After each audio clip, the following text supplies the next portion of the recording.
I've been in eBay a little over 5 years, including that time was the spin-off of PayPal. So it's been an interesting and kind of, at times, turbulent period. At the moment, I have a couple of roles. So I look after kind of Europe. Europe's a phenomenal business for us. And I also then look after our international businesses, so APAC and our classifieds businesses, which is organizations like Gumtree and Kijiji and Marktplaats in the Netherlands. So really looking at a number of different themes, looking at the legacy and the brand that HR has, talking a little bit about Ram Charan's comments around the death of HR and kind of some of the perspectives around that.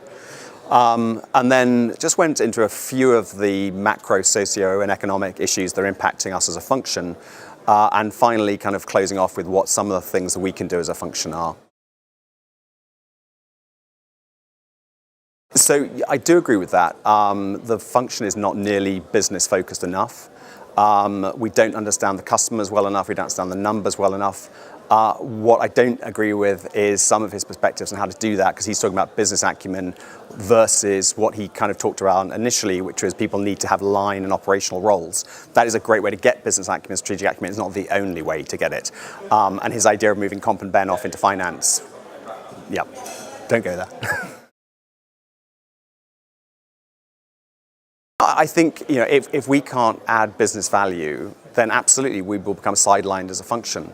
The opportunity is there, though. There's no function better located in the organization to ask the right questions and to really understand kind of the core of what the business is all about and really drive business performance. We have to fundamentally change the way that HR thinks about itself. We've got to move away from administrivia and putting in kind of complexity in policies and think about how we really think about business outcomes. I think it's tough. I don't think as a function we tend to get the brightest and best coming in a lot of the time. I think a lot of people tend to fall into HR. And so I think it's up to us as HR leaders to go out and get the brightest and the best to come and join our function, to present a case where people see it as a compelling organization to be part of. And then we will start to move the needle. So the team that worked on that, and I was lucky enough to be kind of off to one side, I didn't really get too involved, did a fantastic job of largely isolating the organization and basically telling the organization to kind of get on and focus on the core business. And actually it's kind of indicative a little bit of some of the in some areas lack of synergy that we had, that actually it was relatively easy to keep the organization separate as we did that split. Of course there were shared functions that really felt the pain, but overall it was a very successful division. So I would start kind of going broader than that. I think technology is fundamentally changing the way that organizations themselves are designed and focused. New organizations, the technology startups, the kind of the Ubers, the Airbnbs, the Lyfts, really understand their core competence. They're smaller organizations, they're more agile, and they really kind of, anything that's not core to their business, they outsource or buy in as they need to. And I think it's an opportunity for large organizations to think about really where they need to focus.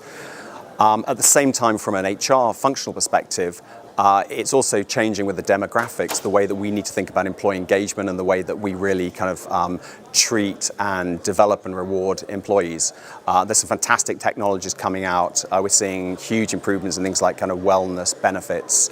And it's interesting that in something like Mark Levy at Airbnb, you've got a CHRO who's actually, I think he's called the global head of employee experience. And he has all the kind of the facilities, anything that touches the employee experience kind of rolls up to him. So it's a much more holistic perspective of HR than perhaps historically there's been.